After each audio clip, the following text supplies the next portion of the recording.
President Trump faces allegations of tax fraud after the release of a New York Times article last week. Find out what this means for the president going forward. The unemployment rate reached an almost 50-year low. We'll find out what that could mean for the country. And negotiations move forward in the UK, but European leaders are still hesitant to secure a deal. This is Talking Points.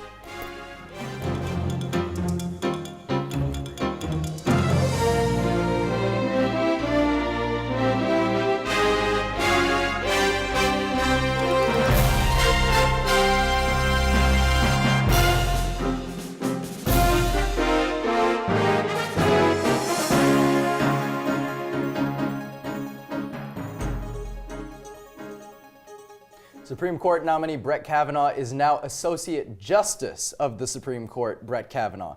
Good evening. I'm Elijah Shama. And I'm Gilat Melamed. Kavanaugh was confirmed in a 50-48 vote on Saturday. Here with more details on how that went down is Talking Points Analyst Gabrielle Caracciolo.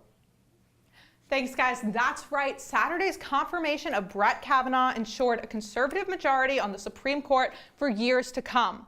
On Friday, in a procedural vote, the Senate voted 51-49 to move forward and have the final vote on Saturday. His confirmation came down to crucial swing votes. Senator Susan Collins and Jeff Flake ultimately decided to vote yes on Kavanaugh, along with Democratic Senator Joe Manchin. Manchin was the only Democrat to vote yes on Kavanaugh. And for the Republicans, only Lisa Murkowski voted no on Friday. But on Saturday, she didn't quite vote yes or no. In an interesting turn of events, Senator Steve Daines, a Friday yes vote, was unable to attend Saturday's final vote because of his daughter's wedding. Murkowski and Daines reached an agreement that she would simply say present rather than no when voting on Saturday, since he would not be in attendance to vote yes. Kavanaugh was then sworn in a private ceremony that took place after the vote. On Sunday, he visited his chambers for the first time to prepare for week 2 of the Supreme Court session and meet with his 4 female clerks. This is the first time a Supreme Court justice has all female clerks. And as for what this means going forward, Senate Majority Leader Mitch McConnell said today that he believes the confirmation will help Republicans come the elections in this November. Shot that we had not been able to figure out how to achieve in any other way. So we see that movement. This is going to be very helpful to us next month. So we just heard Mitch McConnell talking about how this is going to affect the midterms. How do you think this is going to impact voters? Are there any demographics in particular that we're going to see kind of turn out because of this? Yeah, so you have both the Republicans and the Democrats kind of using this as motivation for why people need to go out and vote come November. The Republicans are saying, look at this big victory. We are doing so well. Keep us in power. And the Democrats are saying, hey, this is the reason why you need to go vote in November to change Congress and make it a blue Congress. In particular, the only real precedent we have for an instance like this is Anita Hill. And after that whole confirmation process, there was kind of this year of the woman where we had a lot of females elected to office. So that is a group we'll have to look at in particular. Now, looking more specifically at the states where these Senate swing voters come from, how are their votes going to impact, their re-elections? Yeah, so you had these 4 key swing votes. Jeff Flake, it's really a non-issue because he's not running for re-election, so he was free to vote his conscience the whole time. Then you have Joe Manchin from West Virginia. He's a Democrat, and Senator Mitch McConnell said this morning that it's great he voted with the Republicans, but the GOP is still going to be having, a tough race there, and they want to win that seat because the Republicans want to gain seats, not just hold on to their majority. And then for Collins and Murkowski, again, it's still going to be a tight race, and both of them are going to use their yes and no vote to say, this is why you should vote for me. They're both more centrist candidates. So a lot of ink has been spilled on Kavanaugh, the accused. Kavanaugh, the judge, what are we going to be seeing him rule on? This is kind of going forward. We haven't really talked about his legal precedents. He's going to rule on some pretty big issues.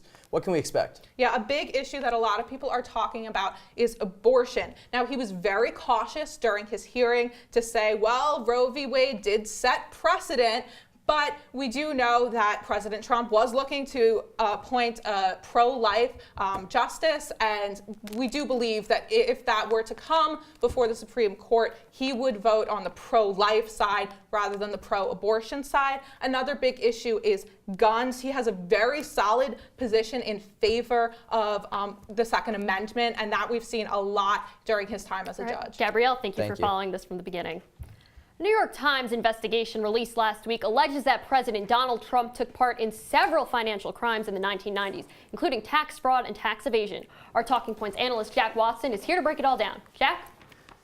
Well, that's right, Gilat. After an investigation conducted by journalists at the New York Times, President Trump is now under fire for allegedly avoiding taxes in the 1990s. Here's what the investigation accuses the president and his family of doing. The Times is saying that President Trump received more than $400 million adjusted for inflation from his parents, Fred and Mary Trump, without paying taxes on a big part of it. Now, the Trumps allegedly accomplished this by creating a shell corporation called All County Building Supply and Maintenance. Now, this company had no corporate offices, and according to the Times, the primary purpose of All County was to give Fred Trump's children money in moves concealed as, quote, legitimate business transactions so they could avoid paying a hefty 55% tax. Now, tax experts told the New York Times that what the president did in the 90s was, quote, improper or possibly illegal. However, due to the statute of limitations, getting a criminal prosecution for this most likely won't happen. But that doesn't rule out a civil fine. We'll talk a little about that later. So let's look at the numbers a little bit here. President Trump and his siblings should have received about $550 million on all of Fred Trump's money. They should have been taxed about $550 million on all of Fred Trump's money, but they only paid about $52 million, which is just about a 5% rate compared to 55%, meaning if the allegations are true, he avoided paying the majority of his taxes throughout this scheme. Now, here's what the Trump camp is saying. Now, of course, they're denying the allegations, and Trump lawyer Charles Harder is saying that the allegations are completely false and that the president had little to no involvement in the scheme, if there was any scheme. Now, Harder also says that President Trump kept his distance when it came to doing taxes and let professionals do the job. Now, it's no secret that this story in particular, which was released in the middle of last week, was swept under the rug a little bit, guys, by the fact that Brett Kavanaugh was recently confirmed to the Supreme Court, but it's certainly going to be one that we're going to be keeping our eyes on for a very long time. Now, Jack, we've seen, for the past year or so that there are different arguments on what the president can and can't face legal action for while in office. How do you see this one playing out? Well, as I mentioned before, a criminal conviction is out of the question. This happened in the 1990s, allegedly. If all of it is true, he wouldn't be able to get a criminal prosecution for that. A civil fine, however, according to tax experts, can range anywhere from 15 to 85% of what was avoided of being paid. I mean, there's a lot that at risk here for President Trump, theoretically. Now, whether that actually comes to fruition, there's obviously a lot more legal battles that the president is going through right now, namely the Russia probe, but this is certainly something to keep your eye on if you're looking for something to happen here. So this kind of comes at a time when we're seeing a lot of Republicans get investigated. We recently saw insider trading. We've recently seen allegations of fraud. How is this going to affect Republicans in the midterm now that you have such big accusations being leveled against the head of their party? Elijah, electorally speaking, in the purview right now, in the very front of voters right now is the Kavanaugh confirmation. That's going to be the main social issue going into the midterm elections. This is going to take sort of a bit of a side to the Kavanaugh confirmation. And this election, make no mistake, is going to be about social issues. And many political analysts have said, and I agree with them when they say this, that this midterm is a referendum on Trump, not just the Republican Party, but President Trump. And the fact that these allegations came out against the president and they're being apparently corroborated by these documents, I mean, it's a pretty convincing case that the New York Times makes. If all of this is true, I think it's pretty alarming for the Trump base. But again, this isn't really going to change the mind of a whole lot of Trump voters. Now, speaking of that Trump base, though, when he was running for election, something he really ran on was that, he got this $1 million loan from his father. The information in this report is different. I mean, do you think that has any meaning? Well, this essentially confirms that a lot of what the president has said about his wealth accumulation throughout his entire career isn't really completely accurate. He did receive, if this is true, a lot of it from his father. Of course, he turned that money into even more money, but it certainly wasn't a small loan of $1 million if this is true. Now, the fact that the president has so openly said that and so openly advertised that, I think is already advertised. It's already branded into the brains of his supporters. So I don't think that an article like this is really going to sway people away from Donald Trump. If all of the other stuff, the Kavanaugh accusations, didn't sway those voters away from Donald Trump, I don't think this will. Jack Watson, thank you. Looking through this story, something that really hasn't been followed. Great reporting. Thank you so much. Thank you. Coming up, the U.S. unemployment rate continues to drop. Find out what that means for the American economy. That story and more when we return.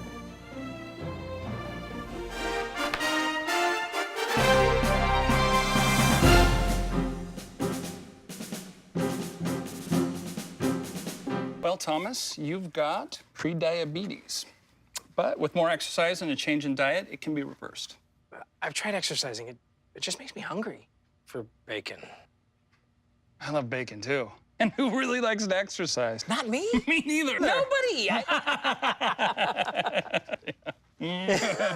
So we're good? What? Oh, you still have pre-diabetes. Big time. Here's your check.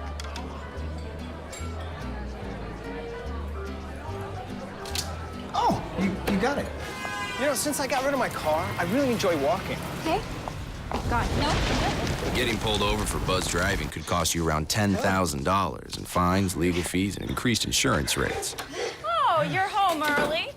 You live with your mom? That'll set your game back a few years. Buzzed, busted, and broke. Because buzz driving is drunk driving. Come on, it's not that hard. My big man fingers are having a problem with these little tiny buttons.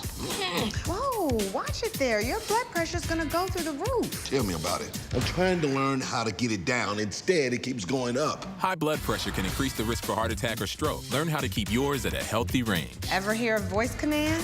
Just say text barbershop to 97779. That's not what I said. Just give me that. Now my blood pressure's up.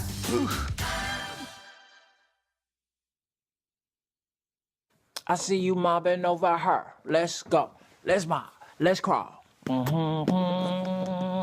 Let's crawl. Let's crawl. Hey, yo, we mobbing. Come on, girl. Let's crawl. Hey, yo, let's crawl. Hey, yo, let's crawl. Hey, let's crawl. Hey, yo, let's crawl. Last week, the Department of Labor announced that the unemployment rate had fallen to 3.7%, a 49-year low. This comes as more good news for the U.S. economy that has been booming in recent years. Here to break it down are Talking Points analysts Michael Furnari and Brandon Ross. Thanks for being here. So, first question. What is the state of the U.S. economy, and how much of this can we attribute to Trump's economic policies? Well, the economy is definitely booming right now. There's no question about it. We have a few stats here for you. Let's take a look at a little bit of a graph we have. It represents a real spike in unemployment in a real drop in unemployment in recent years. As you mentioned, 3.7%, that's the lowest it's been since 1969. So a very nice job here by President Trump shepherding a good economy. It's debated whether or not this has to do with his economic policies, but again, there are other stats that are showing really positive growth. The GDP has hit 4% or more in some recent quarters and is still hovering a little bit under 4% overall on 2018 so far. That's a very good point, Brandon. You mentioned the growth, and the noteworthy stat this year was when the growth reached 4% in Q2 this year, something that at least during the Obama administration had not gotten done was the growth had not reached 3% in over a decade.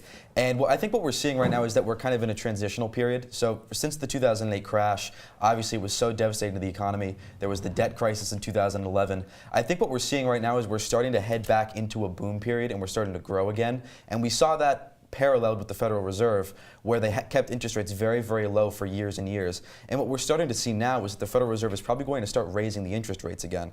So what that tells you is that we're kind of transitioning away from the financial crisis, and we're heading more into a boom that will hopefully be sustainable going forward. Not to mention that on that 4% note, a lot of economic experts have been slamming Trump for during the campaign, saying that there was no way we could reach 4% in any single quarter, yet recent stats have shown that just isn't true. That's a good point. And one other final point that I think is maybe the most tangible way you can connect the economy to Trump, I think the tax cuts are a good point. And I think when you look at the way that corporate gains have really skyrocketed in the last year, I think we're seeing that that's a really obvious connection. Another one that people aren't talking about enough is that Trump, in his rhetoric and in his policies with the regulatory cuts, has been very unabashedly pro-business. And I think that especially with the stock market, and this is maybe the easiest correlation, is that investor confidence is very high right now and consumer confidence is very high. And I think the connection there is pretty easy to make.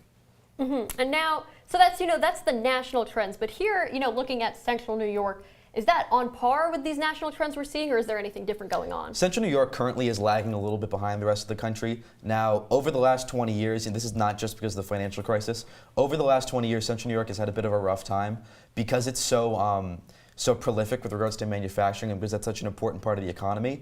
The trends of the last 20 years in macroeconomics have been really rough for Central New York.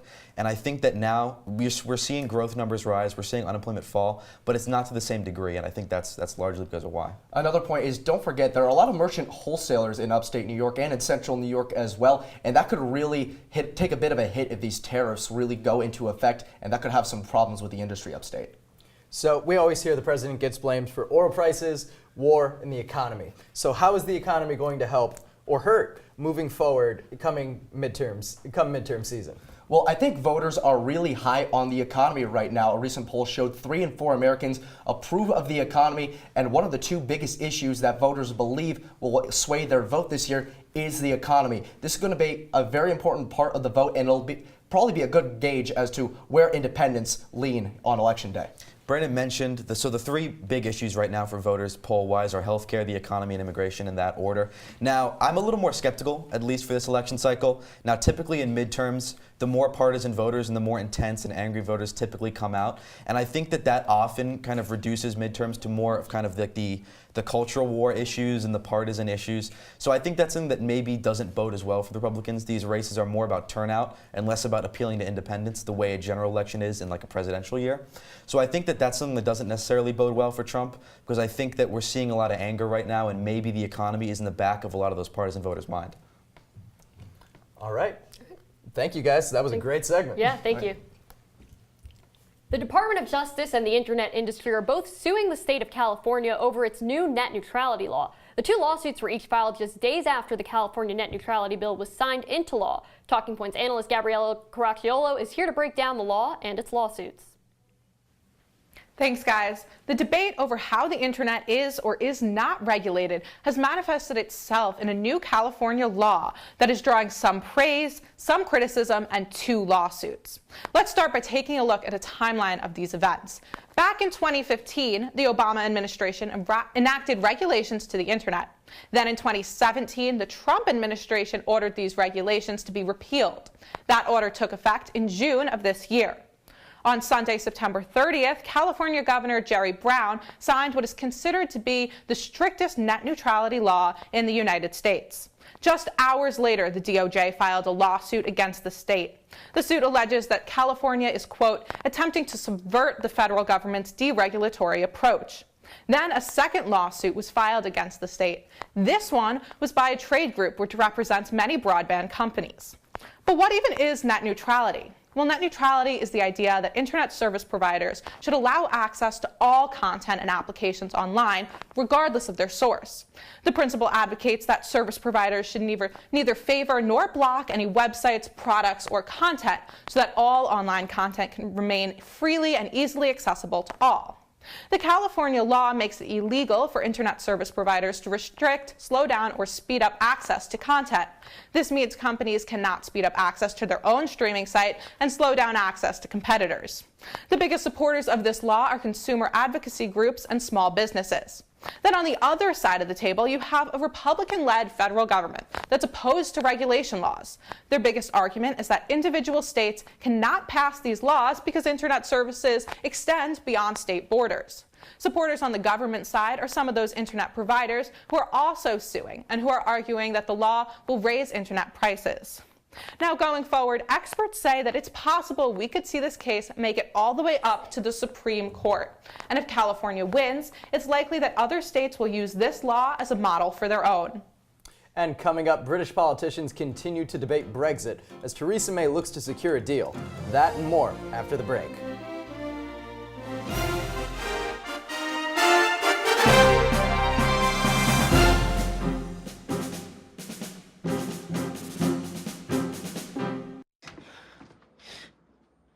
Your daughter just had her first breakup. Do you A, put yourself in her shoes? B, console her. Don't worry, sweetie. This is gonna happen a lot. Or C, find her a new boyfriend. Nice, single boys. That was weird. As a parent, there are no perfect answers. But you don't have to be perfect to be a perfect parent. Thousands of teens in foster care will love you just the same. They said I have troll teeth. That my voice sounded like a possessed baby doll. That no one would ever love someone as stupid as me. That I was fat, ugly. Disgusting. The effect of bullying is potent. We will no longer be the silent majority. Now, when you see online bullying, there's something you can do about it. We're gonna take action with the I. I am a witness. I am a witness. I am a witness. I am a witness. I am a witness, and so are you.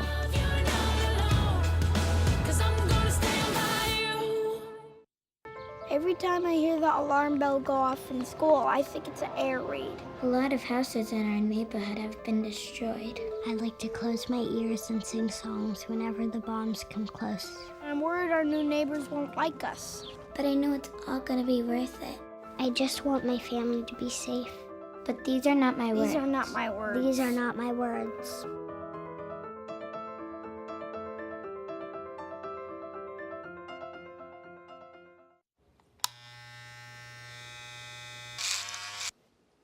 You've messed up your son's haircut. Mom? Do you A, try to fix it? Like it never happened. B, work with what you got? Or C, show solidarity? Thank you, baby. As a parent, there are no perfect answers. But you don't have to be perfect to be a perfect parent. Thousands of teens in foster care will love you just as. British Prime Minister Theresa May is making her case to moderates and Central Labour Party voters that voting Conservative is what's best for the country. These claims follow the Conservative Party conference in Birmingham, where May and Conservative MPs discussed the future of the party amidst Brexit negotiations. Talking Points analyst Conor Wight is here with how resonant that message may be and the current state of Brexit. So, Conor, let's start things off. How is May trying to woo these Labour voters, and is she going to get any of them? Well, she made her case in an article in The Observer. She's essentially trying to say that Conservative is going to be the moderate party, and not only that, but also the party of the future.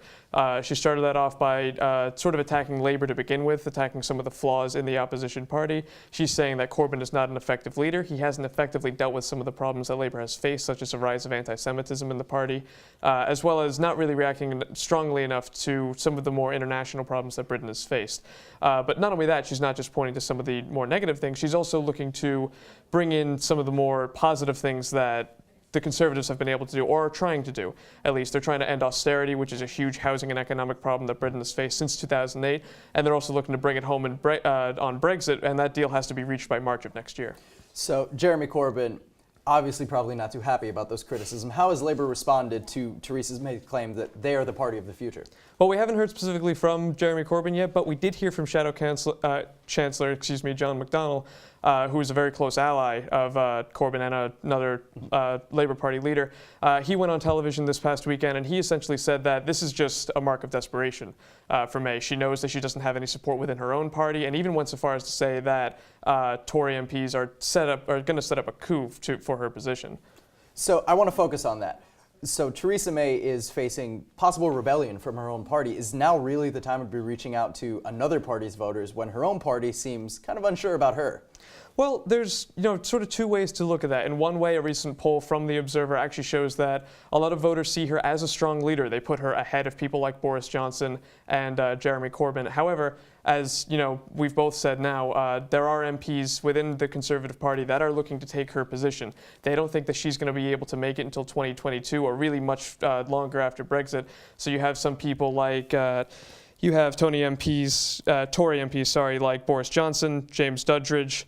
He said that he's threatening to send a letter into the party for her resignation. But in all likelihood, like I said, she'll survive past Brexit, but unlikely to survive much longer. And kind of going on surviving much longer, Labour has made another EU referendum a big part of their new campaign. So How likely is that to actually happen? We have a new referendum on Brexit, and can you tell me a little bit about this kind of rough protest that took place in front of Parliament? Well, that is a very rough pun on something that happened in London this week, with voters asking for a wooferendum, as it were. We have thousands of dog owners bringing their dogs to Parliament, asking for this, what they're calling a people's vote. Now, what they and some other labor and labor unionists are looking for is for there to be a democratic vote on whatever kind of deal May is able to bring back from Brussels when that March deadline comes.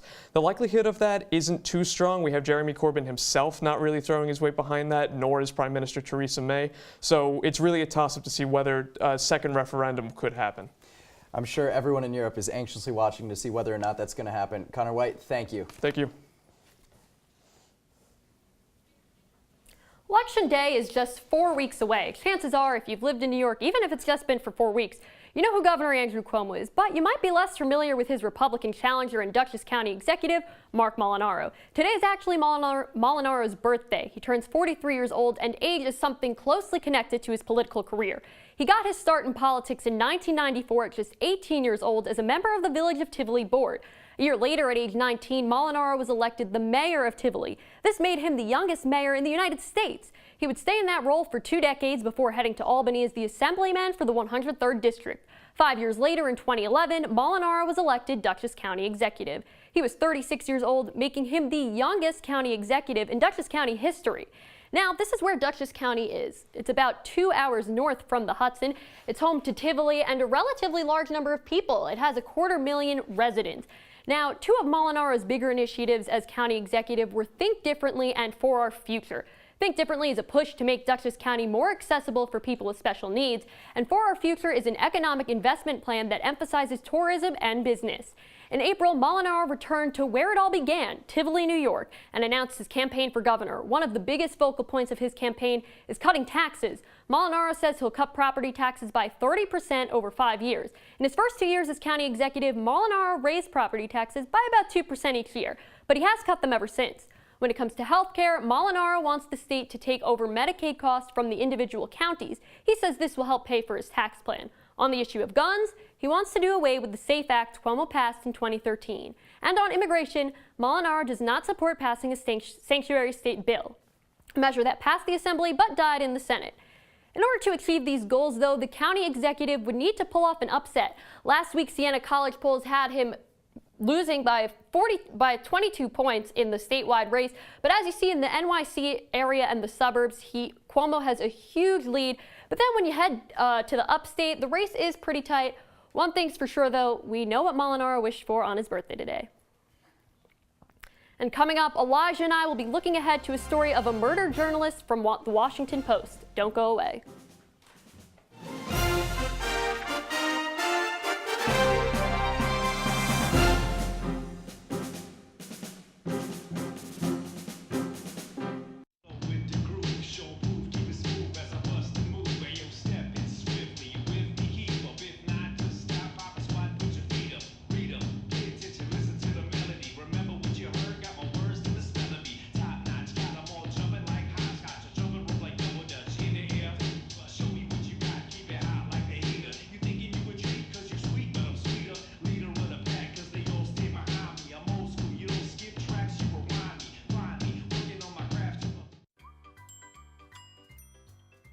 Fancy pants peanut butter? A big screen television? You haven't even bought a sofa yet. A motorcycle? When your father finds out, he's gonna flip his shoes with 2 buckles? What do you even need 2 buckles for? Mr. Big Shot, buying whiskey shots for everybody in the bar. From the looks of it, I'd say nobody even remembers. Feed the pig. Adventure can be found anywhere, but the best place to start is in the forest. I spy something beginning with S. Snow? No. Snow-covered trees. Nothing to do with snow. Head outside to discover incredible animals and beautiful plants that come together to create. That's all the time we have tonight on Talking Points. From all of us here, have a great night, Syracuse.